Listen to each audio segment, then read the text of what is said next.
সকলোৰে ভাল তেতিয়ালে মোৰ লগত একেলগে ক'ব ভাৰত মাতা কি ভাৰত মাতা কি বহুত বহুত ধন্যবাদ আজিৰ সভাত আমাৰ মাজত উপস্থিত ভাৰতৰ যশস্বী গৃহমন্ত্ৰী আৰু অসমবাসীৰ একেবাৰে আপোন বড়োলেণ্ডবাসীৰ একেবাৰে আপোন ভাৰতৰ গৃহমন্ত্ৰী অমিত শ্বাহ ডাঙৰীয়া বিটিআৰৰ প্ৰধান প্ৰমোদ বড়ো ডাঙৰীয়া নিখিল বড়ো ছাত্ৰ সন্থাৰ সভাপতি দীপেন বড়ো ডাঙৰীয়া ভাৰতীয় জনতা পাৰ্টিৰ সভাপতি দিলীপ শইকীয়া ডাঙৰীয়া অসম বিধানসভাৰ সন্মানীয় অধ্যক্ষ বিশ্বজিৎ দৈমাৰী ডাঙৰীয়া মন্ত্ৰী উৰ্খা গৌৰা ব্ৰহ্ম ডাঙৰীয়া অতুল বৰা ডাঙৰীয়া অশোক সিংঘাল ডাঙৰীয়া সভাত উপস্থিত বিধায়ক লৰেন্স ইছলাৰী ডাঙৰীয়া মিহিনেশ্বৰ বসুমতাৰী ডাঙৰীয়া গোবিন্দ বসুমতাৰী ডাঙৰীয়া তুলিৰাম ৰংহাং ডাঙৰীয়া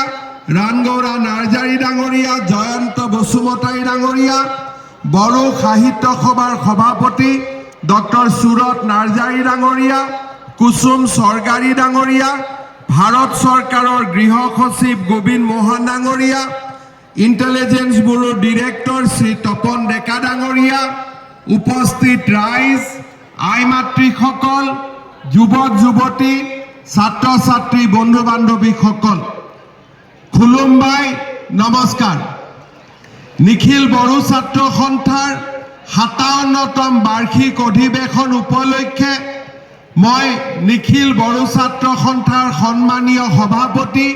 দীপেন বড়ো উপসভাপতি খুৰমুদা ৱাৰী সাধাৰণ সম্পাদক খনীন্দ্ৰ বসুমতাৰী প্ৰমুখ্যে সমূহ বিষয়ববীয়াক আন্তৰিক অভিনন্দন জনাইছো আজি আমি আপচুৰ এই ৫৭তম অধিৱেশন দতমাত অনুষ্ঠিত কৰিছো এই দতমাই হল বডোফা আৰু বড়ো জাতিৰ মহান নায়ক বডোফা উপেন্দ্ৰনাথ ব্ৰহ্মৰ জন্মস্থান আজিৰ এই পবিত্ৰ দিনটোত মই বডোফা উপেন্দ্ৰনাথ ব্ৰহ্মৰ প্ৰতি অসমবাসী ৰাইজৰ হৈ গভীৰ শ্ৰদ্ধাঞ্জলি নিবেদন কৰিছো শ্ৰদ্ধাৰ ৰাইজ আজি আমাৰ মাজত কেন্দ্ৰীয় গৃহমন্ত্ৰী অমিত শ্বাহ ডাঙৰীয়া উপস্থিত আছে ভাৰতৰ প্ৰধানমন্ত্ৰী নৰেন্দ্ৰ মোদী ডাঙৰীয়াৰ নেতৃত্বত আৰু কেন্দ্ৰীয় গৃহমন্ত্ৰী অমিত শ্বাহ ডাঙৰীয়াৰ মাৰ্গদৰ্শনত বড়ো ভূমিলৈ আমি স্থায়ী শান্তি উভতাই আনিবলৈ সক্ষম হৈছো বড়ো জাতিৰ আত্মনিয়ন্ত্ৰণৰ অধিকাৰক আজি সমগ্ৰ দেশে স্বীকাৰ কৰি লৈছে মই তেনে এজন গৃহমন্ত্ৰী অমিত শ্বাহ ডাঙৰীয়াক সকলোতে এটা ডাঙৰ হাত চাপৰিৰে সম্বৰ্ধনা জনাবলৈ অনুৰোধ জনাইছো শ্ৰদ্ধাৰ ৰাইজ নিখিল বড়ো ছাত্ৰ সন্থাই বড়ো জাতিৰ উত্তৰণত আটাইতকৈ গুৰুত্বপূৰ্ণ ভূমিকা গ্ৰহণ কৰিছে 1967 চনৰ 15 ফেব্ৰুৱাৰীত কোকৰাঝাৰৰ ট্ৰাইবেল ৰেষ্ট হাউচত নিখিল বড়ো ছাত্ৰ সন্থা গঠনৰ গুৰুত্বপূৰ্ণ সিদ্ধান্ত লোৱা হৈছিল সেই দিনটোৰ পৰাই সমগ্ৰ জীৱনকালত নিখিল বড়ো ছাত্ৰ সন্থাই অৰাজনৈতিক সংগঠন হিচাপে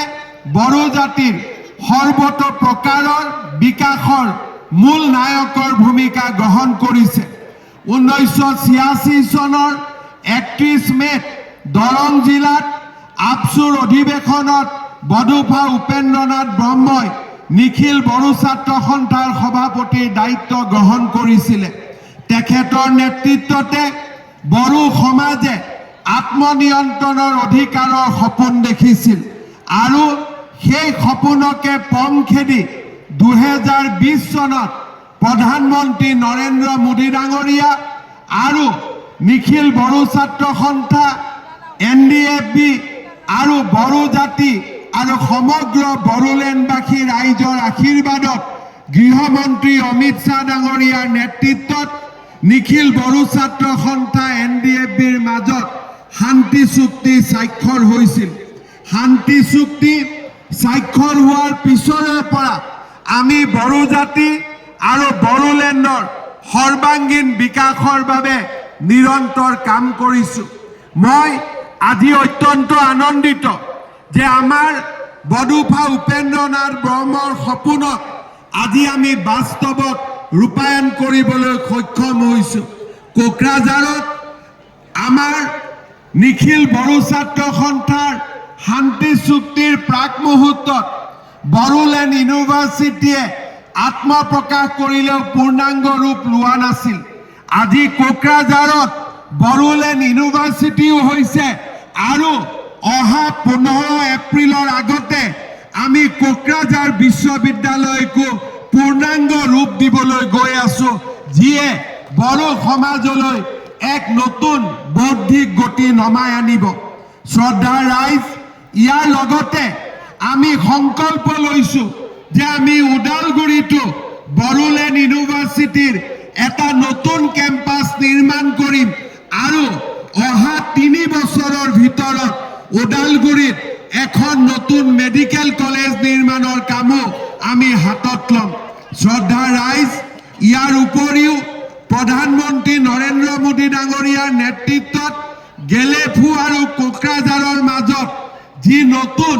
ৰেল লাইনৰ প্ৰস্তাৱ কৰা হৈছে, এই নতুন ৰেল লাইনটোৱে সমগ্ৰ বড়োলেণ্ডৰ আৰ্থ সামাজিক পৰিৱেশৰো সম্পূৰ্ণ পৰিৱৰ্তন কৰিব। আমি ইয়াৰ লগে লগে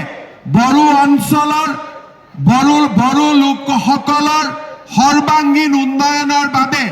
নিখিল বড়ো ছাত্ৰ সন্থাৰ লগত আলোচনা কৰি বড়ো মিডিয়ামক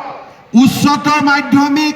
আৰু ইয়াৰ পিছত গ্ৰেজুৱেশ্যনলৈকে শিক্ষাৰ মাধ্যম হিচাপে নিৰ্মাণ কৰাৰ কামত আগবাঢ়িছোঁ। কেইদিনমান আগতে অসম বিধানসভাত মই ঘোষণা কৰিছোঁ যে আমাৰ বড়োলেণ্ড অঞ্চলৰ 35খন উচ্চ মাধ্যমিক বিদ্যালয়ক আমি মডেল হাইস্কুললৈ ৰূপান্তৰ কৰিম, যাতে বড়োলেণ্ডত শিক্ষাৰ এক নতুন পৰিৱেশ নিৰ্মাণ হ'ব পাৰে। এই বছৰৰ অক্টোবৰ মাহত 8ৰ পৰা 10,000 যুৱক যুৱতীৰে লৈ আমি গুৱাহাটীৰ সৰুসজাই ষ্টেডিয়ামত বাগৰুম্বা আৰু বাৰদৈ চিখলাক আমি বিশ্বত প্ৰতিষ্ঠা কৰাৰ বাবে সামূহিক প্ৰদৰ্শনৰো ব্যৱস্থা গ্ৰহণ কৰিছোঁ। বড়োলেণ্ড অঞ্চলত 1200 মেগাৱাটৰ আৰু এটা নতুন শক্তি উৎপাদন কেন্দ্ৰ স্থাপনকে ধৰি আমি সমগ্ৰ বিটিআৰ অঞ্চলৰ আৰ্থ সামাজিক উন্নয়নৰ বাবে নিৰন্তৰ কাম কৰি আহিছোঁ। নিখিল বড়ো ছাত্ৰ সন্থাৰ অনুৰোধ ক্ৰমে আমি 31 মাৰ্চৰ দিনটো বডোফা উপেন্দ্ৰনাথ ব্ৰহ্মৰ উপজা দিনটো আমি সমগ্ৰ ৰাজ্যতে ছাত্ৰ দিৱস হিচাপে পালন কৰিছোঁ আৰু এইবাৰ আমি সিদ্ধান্ত লৈছোঁ যে দতমাত থকা বডোফাৰ সমাধিক আমি ৰাজ্যিক পৰ্যায়ৰ সমাধিৰ স্বীকৃতি দি ইয়াক আমি সুন্দৰভাৱে সজাই পৰাই তুলি প্ৰতি বছৰে 1 মে তাৰিখে বডোফাৰ মৃত্যু দিনটোক আমি আনুষ্ঠানিকভাৱে ৰাজ্য চৰকাৰ আৰু বিটিআৰে একেলগে প্ৰত্যেক বছৰ আমি দতমাত পালন কৰিম, তেনে সিদ্ধান্ত আমি গ্ৰহণ কৰিছোঁ। শ্ৰদ্ধাৰ ৰাইজ, আমি বিচাৰোঁ যে বড়ো চুক্তি আখৰে আখৰে পালন হওক। আজি আমি বড়ো চুক্তিৰ পিছত 81খন গাঁও নতুনকৈ বিটিআৰত সমাহিত কৰিছোঁ। বড়ো ভাষা সংৰক্ষণৰ কাৰণে বড়ো ভাষাৰ সঞ্চালকালয় নিৰ্মাণ কৰিছোঁ। বিটিচিৰ বাহিৰৰ বড়োসকলৰ বাবে বড়ো কছাৰী স্বায়ত্তশাসিত পৰিষদ আমি নিৰ্মাণ কৰিছোঁ। আজি আমি শোণিতপুৰ, বিশ্বনাথ সকলো ঠাইতে থকা বড়ো লোকসকলক ভূমি স্বত্ব প্ৰদান কৰাৰ বাবে আমি ব্যৱস্থা হাতত লৈছোঁ।